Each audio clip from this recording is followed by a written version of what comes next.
விருச்சிகம் ராசி அன்பர்களுக்கு உரிய ராகு கேது பேச்சு பலன்கள் பார்க்க போகிறோம். ராகு கேது பேச்சு பொறுத்தவரை வந்து பாத்தீங்கன்னா 18 மாதங்களுக்கு ஒரு முறை நடக்குங்க. சோ இந்த 18 மாதங்கள் அப்படிங்கிறது ஆவரேஜா, அதாவது 1.5 வருஷத்துக்கு ஒரு வாட்டி நடக்கும். சோ விருச்சிக ராசியை பொறுத்தளவு கடந்த வருடம் இருந்த ராகு கேது பேச்சு பலன்கள், அதாவது 2023 அக்டோபரில் நடந்த ராகு கேது பேச்சு மிக முக்கியமா நிறைய விருச்சிக ராசி அன்பர்கள் அதாவது இந்த பிரச்சனையை சந்திச்சிருக்காங்க.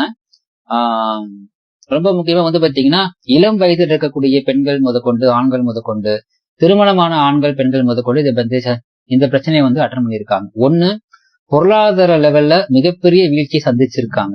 ராங் இன்வெஸ்ட்மெண்ட், சரிங்களா? தேவையில்லாத இன்வெஸ்ட்மெண்ட் வந்து பாத்தீங்கன்னா என்ன வந்து சனி பேச்சு அப்புறம் குரு பேச்சு இந்த வகையில வந்து பாத்தீங்கன்னா உங்களுக்கு குரு பார்வை இருக்குது. சனி உங்களுக்கு வந்து பாத்தீங்கன்னா வந்து நல்ல இடத்துல உட்கார்ந்துருக்காங்க. சோ அதனால வந்து இது ரெண்டுமே உங்களுக்கு சூப்பரா சப்போர்ட் பண்ணுது அப்படிங்கிற ஒரு விஷயத்த மட்டுமே நம்பி கடந்த காலகட்டத்துல அல்லது இதை பத்திய நாலேஜே கூட இல்லாம வந்து பாத்தீங்கன்னா ராகு கேது பேஷனுடைய நெகட்டிவ பத்தி தெரியாம இந்த காலகட்டத்துல ராங் இன்வெஸ்ட்மெண்ட், அதிகப்படியான இன்வெஸ்ட்மெண்ட், அதிகப்படியான வந்து பாத்தீங்கன்னா ஆசைகளுடைய ஒரு விளைவு காரணமாக தனிப்பட்ட வாழ்க்கையிலையும், முக்கியமா திருமண வாழ்க்கையாகட்டும் காதல் வாழ்க்கையாகட்டும் எல்லா விதத்திலையும் பாதிப்பை வந்து சந்திச்சு வந்த காலகட்டம் அப்படிங்கிறது சரியாகி அடுத்த கட்ட வாழ்க்கை, அடுத்த கட்ட வந்து பாத்தீங்கன்னா விடியல் உங்களை வந்து பாத்தீங்கன்னா அன்புடன் பணிவன்புடன் வரவேற்கக்கூடிய ஒரு காலகட்டமா ராகுகேது பேச்சு அப்படிங்கிறது இருக்கின்றது. சோ இந்த ராகுகேது பேச்சு பலன்கள் பொறுத்தளவு இந்த பேச்சுன்னு இல்ல, எந்த பேச்சையோட இருக்கட்டுமே, ராசிக்கு மட்டுமே சொல்லப்படக்கூடிய பலன்களை வச்சு முழுசா வந்து பாத்தீங்கன்னா எந்த ஒரு விஷயத்தையும் முடிவு பண்ணக்கூடாது. என்ன சார் இவ்வளவு நேரம் வந்து ரொம்ப நல்ல பலன்கள் சொல்ற மாதிரி ஆரம்பிச்சு இப்ப எப்படி சொல்றீங்கன்னா, இந்த ராசி பலன்கள் சொல்லப்படக்கூடிய விஷயங்கள் உங்க ஜாதகத்தோடு மேட்ச் ஆனிச்சுன்னு வைங்க, நன்மையோ தீமையோ அது அப்படியே டபுள் மடங்கு ட்ரிபிள் மடங்கு கிடைக்கும். இன்கேஸ் ஜாதகத்தோட மேட்ச் ஆகலன்னு வைங்க, ராசி பலன்கள்ல என்ன தீமைகள் சொல்லப்பட்டாலும் அது உங்களை அண்டாது, உங்களை கிட்ட கூட வராது, நீங்கள் ஜாலியா இருப்பீங்க. இதுவே ராசி பலன்கள் சொல்லப்பட்ட நல்ல பலன்கள் உங்களுக்கு வந்து பாத்தீங்கன்னா ஜாதகப்படி மேட்ச் ஆகலன்னு வைங்க, அதுவும் அதே தான், பக்கத்துல கூட வராது. அதாவது எப்படி சொல்றது, காணல் நீர் மாதிரி எதிர்பார்த்து ஏமாந்து போக வேண்டியதுதான். சோ வந்து இந்த பதிவுல கடைசியில வந்து உங்களுடைய சுயஜாதகப்படி எக்ஸாம்பிள் சில உதாரண ஜாதகங்கள் சொல்லி யாருக்கு நன்மைகள் மட்டும் அதிகமா கிடைக்கப்பெறும், யாருக்கு தீமைகள் மட்டும் அதிகமா கிடைக்கப்பெறும் அப்படிங்கிறத பார்க்கலாம். சோ இப்ப ஃபர்ஸ்ட் விருச்சிக ராசி அன்பர்களுக்கு பொறுத்தளவு மிகப்பெரிய ஒரு விஷயம் என்ன அப்படின்னா, ரொம்ப முக்கியமானது, கடந்த 1.5 வருட காலகட்டத்தில் நீங்கள் சந்தித்து வந்த சிலருக்கு வந்து பாத்தீங்கன்னா இந்த 2023 அக்டோபர் ஆரம்பிச்சவே பிரச்சனை கொடுத்திருக்கும். சிலருக்கு வந்து 2023 வந்து முடிஞ்சு 2024 ஜூன் மாதத்துக்கு பிறகு பிரச்சனை கொடுத்திருக்கும். சிலருக்கு 2024 முடிஞ்சு 2025 ஆரம்பிச்ச உடனே, அதாவது 2024 முடிகிற டயத்துல அல்லது 2025 ஆரம்பிச்ச உடனே பிரச்சனை கொடுத்திருக்கும். என்னென்ன விதத்துலன்னா பொருளாதாரம் மற்றும் காதல் மற்றும் திருமண வாழ்க்கையில வந்து மிக கடுமையான கசப்பை வந்து கொடுத்திருக்கும். வாழ்நாள் அவமானத்தையும் கொடுத்திருக்கும். என் லைஃப்ல இப்படி ஒரு விஷயம் நடக்கும்னு எதிர்பார்க்கவே இல்லை, இப்படி நான் ஏமாந்துட்டேன் அப்படி ஒரு விஷயத்தையும் கொடுத்திருக்கும். பட் இது வந்து ஜாதகப்படி இந்த காலகட்டம் நடக்கக்கூடியது முன்ன பின்ன மாறும். அதே மாதிரி நடக்காமலே இருந்திருக்கலாம், அதுக்கும் உங்களோட சுயஜாதகம் தான் காரணம். ஏன்னா சுயஜாதகம் தான் வந்து பாத்தீங்கன்னா அந்த கெடுதலை உங்ககிட்ட இருந்து வந்து பாத்தீங்கன்னா தள்ளி வைக்கக்கூடிய அமைப்பும் சுயஜாதகத்துக்கு உண்டு. அந்த கெடுதலை ஸ்ட்ராங்கா உங்ககிட்ட கொடுக்குற அமைப்பும் சுயஜாதகத்துக்கு உண்டு. ராசி பலன்கள் சொல்லக்கூடிய விஷயங்களை பொறுத்தளவு இது எப்பவுமே பொருந்தும். சோ இந்த வருடம் ராகுகேது பேச்சு மூலியமாக உங்களுக்கு கிடைக்கக்கூடிய நன்மைகள்ல வந்து பாத்தீங்கன்னா ஃபர்ஸ்ட் வந்து பொருளாதாரத்தை பார்த்துடலாம். ஏன்னா பொருளாதாரம் கடந்த சில ஆண்டுகளாக மிக முக்கியமாக வந்து பாத்தீங்கன்னா பொருளாதார லெவல்ல எவ்வளவு பெரிய வீழ்ச்சியை சந்தித்திருந்தாலும், எவ்வளவு பெரிய அவமானத்தை சந்தித்திருந்தாலும், இனி வரக்கூடிய காலகட்டத்துல வந்து பாத்தீங்கன்னா உங்களுக்கு பொருளாதார ரீதியாக நல்ல முன்னேற்றம் கொடுக்கும். ஏன்னா வந்து விருச்சிக ராசிக்கு வந்து பாத்தீங்கன்னா 4ஆம் இடத்துல வந்து ராகு வராரு, 10ஆம் இடத்துல கேது வராரு.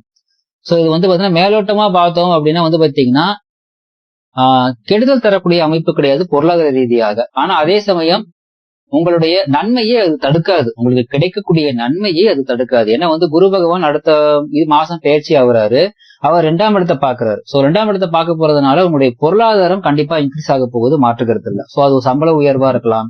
இன்னும் சிலருக்கு வந்து பாத்தீங்கன்னா போன வருஷமே சம்பள உயர்வு கிடைச்சிருக்கும். அந்த சம்பள உயர்வு மட்டும் இல்லாம ஒரு பதவி உயர்வு சிலருக்கு கொடுத்திருக்கும். அந்த அமைப்பு இந்த வருடமும் உங்களுக்கு வந்து மறுபடியும் ஆக்டிவேட் ஆக போகுது. சார் போன வருஷம் அப்படி ஒரு வாய்ப்பு வந்துச்சு, மிஸ் ஆயிடுச்சு சார் அப்படின்னா கவலைப்படாதீங்க, இந்த வாட்டி உங்களுக்கு வாய்ப்பு இருக்குது. மேக்சிமம் 90% மேல உங்களுக்கு கண்டிப்பா கிடைச்சிடும். சோ 100% ஏன் வந்து சொல்ல மாட்டேங்கிறீங்க சார்னா அது சுயஜாதகத்தை பொறுத்துதான். சுயஜாதகத்தை பொறுத்துதான் ஃபைனல் அவுட்புட் அப்படிங்கிறது கொடுக்கணும்.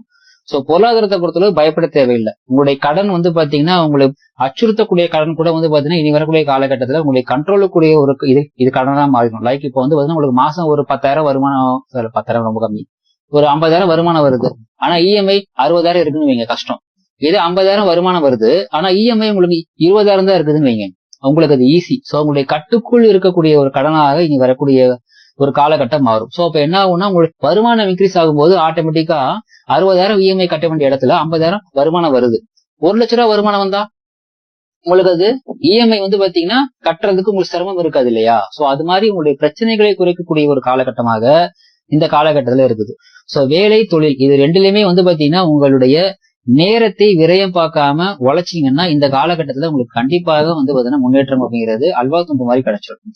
ஆனா என்னன்னா, ஆரம்பத்துல ரொம்ப டயர்டா இருக்கும், ரொம்ப கஷ்டமா இருக்கும். பல விஷயங்களை கடந்த சில வருடங்களாக பாத்தீங்கன்னா நிறைய விஷயங்கள்ல பாதிப்பு இருந்து மீண்டு வரக்கூடிய காலமா இருக்கிறதுனால நிறைய புதிய முயற்சிகள் ரொம்ப டயர்டாகி ஆனா எந்திரிச்சு பாத்தீங்கன்னா இது மறுபடியும் பண்ற மாதிரி இருக்கும். லைஃப் பாத்தீங்கன்னா டயர்டாகி கீழே விழுந்துருவீங்க மீன்ஸ் மனசளவுல ஐயோ முடியல அப்படின்னு சொல்லி. ஆனா பாத்தீங்கன்னா உங்களுடைய குரு பகவான் பாத்தீங்கன்னா 2ஆம் அதிபதி 2ஆம் இடத்தை பாக்குற மாதிரி இருக்கிறதுனால உத்வேகத்தை கொடுத்துட்டே இருப்பார், யாரோ ஒருத்தர் மூலியமாக.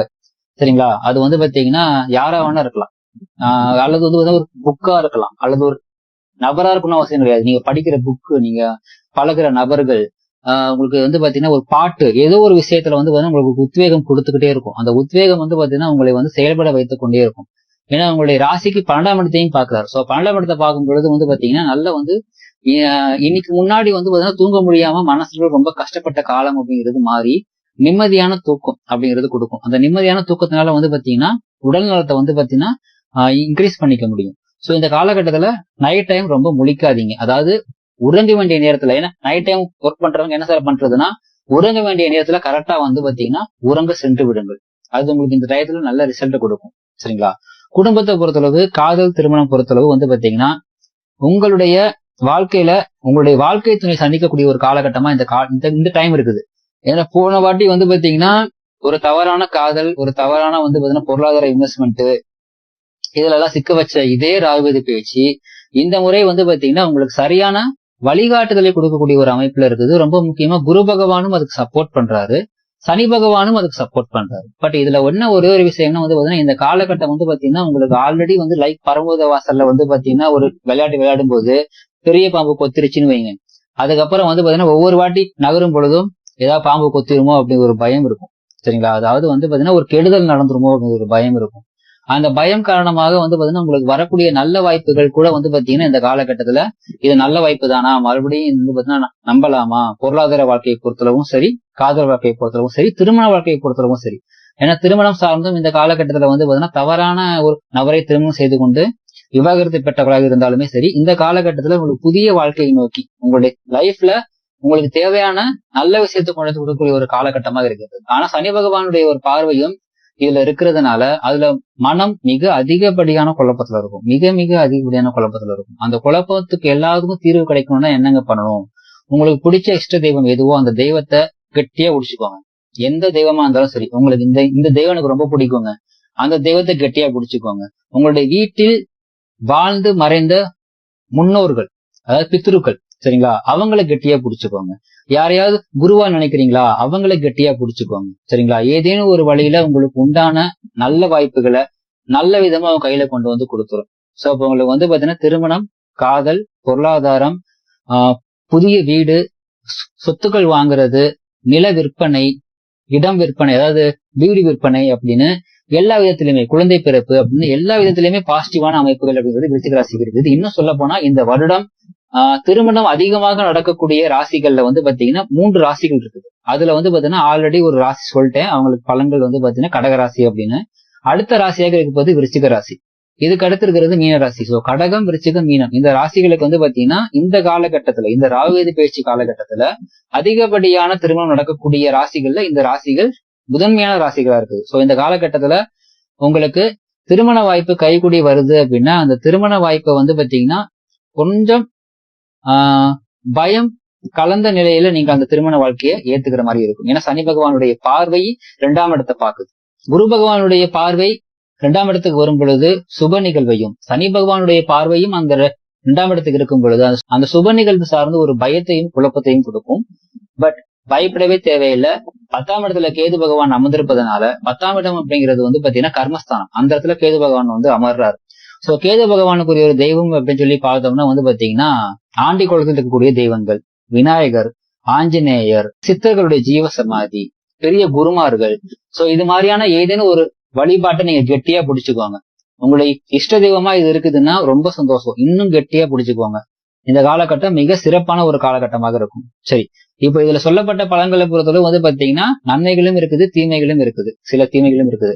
சார் இதுல வந்து தீமைகள் வந்து பாத்தீங்கன்னா கிடைக்க கூடாது சார், நன்மைகள் மட்டும் கிடைக்கப்படணும்னா கண்டிப்பா அதுக்குள்ள சுயஜாதகம் ஒத்துழைக்கணுங்கிறதுல மாற்று கருத்து இல்லை. ஃபார் எக்ஸாம்பிள், உங்களுடைய டேட் ஆஃப் பர்த் சாரி விருச்சிக ராசி அன்பர்கள்ல மே மாசம் 1999, டிசம்பர் மாசம் 1992 இந்த காலகட்டத்தில் பிறந்த விருச்சிக ராசி அன்பர்களாக இருந்தால் கவலையே படாதீங்க.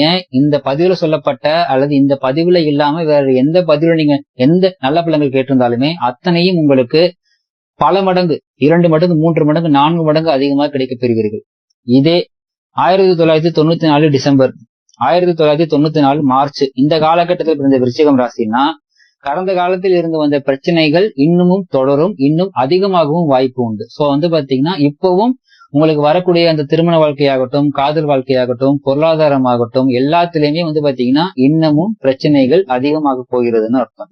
சோ இப்ப வந்து ராசிப்படி பார்த்தோம்னா உங்களுக்கு வந்து பிரச்சனைகள் விலகக்கூடிய புதிய நல்ல வாய்ப்புகள் தரக்கூடிய காலகட்டம் இருந்தாலுமே ஜாதகம் அதை வந்து பாத்தீங்கன்னா கிரகிச்சுக்கணும் அப்படிங்கிறதுல மாற்றுகிறது இல்லை. அந்த ஜாதகம் அதை வந்து அக்செப்ட் பண்ணி உங்களுக்கு கொடுக்கணும். ஆனா இந்த அமைப்புல இப்ப லைக் வந்து பாத்தீங்கன்னா உங்களுடைய அந்த இயர் அண்ட் மந்த் சொன்னேன் இல்லைங்களா, இந்த அமைப்பின்படி உங்களுக்கு நன்மை வரக்கூடிய அமைப்புல இருந்துச்சுன்னா நன்மைகள் அதிகமாக உண்டு, தீமை தரக்கூடிய அமைப்புல இருந்துச்சுன்னா நன்மைகள் எதுவும் கிடைக்காது, தீமைகள் அதிகமாக கிடைக்கும். இதுவே உங்களுடைய லக்னம் என்ன தசாபுத்தி நடக்குது, என்ன பாலினம், என்ன வயது அப்படிங்கிறத பொறுத்து நன்மையா இருந்துச்சுன்னா எவ்வளவு நன்மை, எந்த அளவுக்கு நன்மை, எவ்வளவு பெர்சன்டேஜ் நன்மைங்கிறத தீர்மானிக்கலாம். தீமையா இருந்தாலும் அப்படித்தான். சோ நன்மையோ தீமையோ, ராகு கேது பேச்சு பலன்கள் ஆகட்டும், குரு பேச்சு ஆகட்டும், எதுவா வேணா ஆகட்டும், ராசி பலன் மட்டுமே தீர்மானிக்காது. இந்த ராசி பலனோட சேர்த்து ஜாதக பலனும் சேர்த்துதான் நெட் ரிசல்ட்ங்கிறத புரிஞ்சுக்கோங்க. வாழ்த்துக்கள்.